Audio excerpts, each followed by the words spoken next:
Good morning. In this video, we will be talking about the Rankine cycle, and we were discussing the mean temperature of heat addition in the previous video, and we will be continuing the same in this video. This is a TH diagram, and this is the Rankine cycle. We defined the Rankine cycle previously. We defined the mean temperature of heat addition also in the previous video.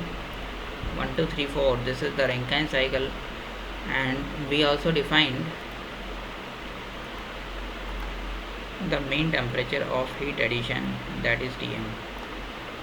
This is Tm, such that the area of both area within both these curves are same, that is Tm into this is S4 minus S1. This is the area under this curve, which now I am showing by the red one, and this is equals to the area under this green curve, this complete area, and this area will be equals to Q1, that is the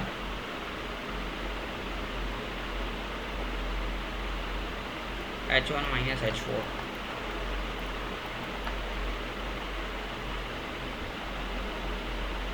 Now 1 minus 4 is as per this graph, and as per our graph it will be 3 minus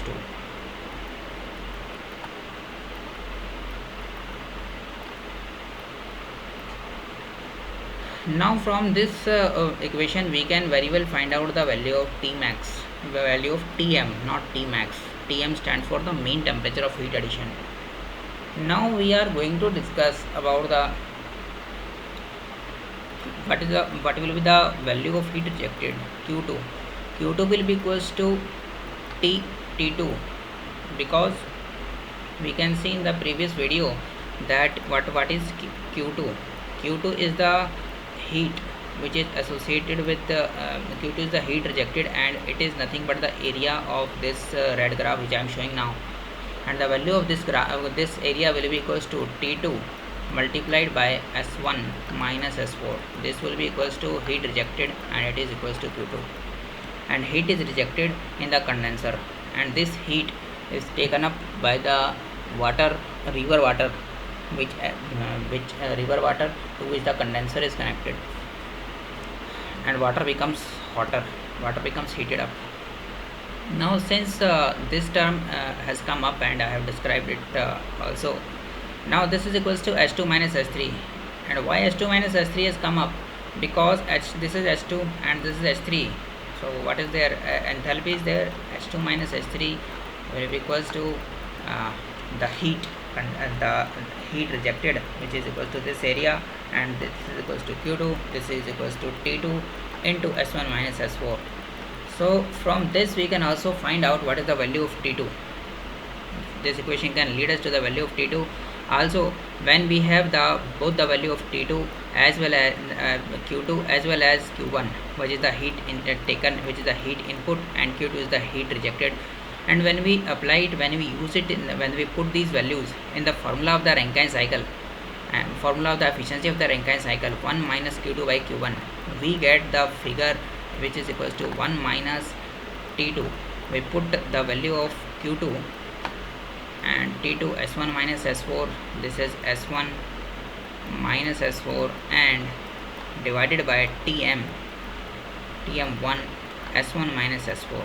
Tm1 or Tm1 are the same thing. This is the Tm is nothing but the mean temperature of heat addition. This S1 minus S4 will get cancelled out, and we will be left with 1 minus T2 by Tm. This is neta Rankine, that is the efficiency of the Rankine cycle. Now we can very well observe that T2 is the temperature of heat rejection, and more or less this temperature is fixed. Why this temperature is fixed? That one thing also we can note, that the smaller the value of T2, that is the temperature, mean temperature of heat rejection, that is the temperature at which the heat is rejected, or the condenser temperature, the temperature of the condenser. This is T2, this is T2, this value is T2, and now what we want, we can say that this is T2 and the minimum possible value of T2 is the atmospheric temperature, this is T naught, and the minimum and the value of pressure inside the condenser corresponding to T naught will be nothing but it will be equal to the minimum pressure, and it will be equal to the saturation pressure P naught corresponding to T naught. So in a way we can say T2 is fixed. Now we are left only with Tm1, that is Tm. Now the we can say out of T2 and T1 is there, 1 minus T2 by Tm. T2 has been fixed up and its minimum value can be at the max can be T naught.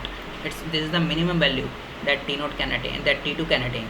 So when we can write neta equals to 1 minus T naught by Tm. So what is Tm? Tm is the mean temperature of heat addition, and in this way we can say that the efficiency of the Rankine cycle is dependent only on the mean temperature of heat addition, provided our T2, that is the temperature of heat rejection, is fixed. And we can also see in this slide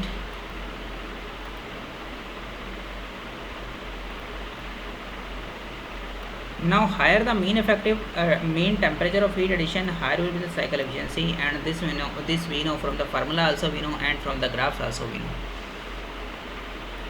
How we know it from the graph? The question arises now.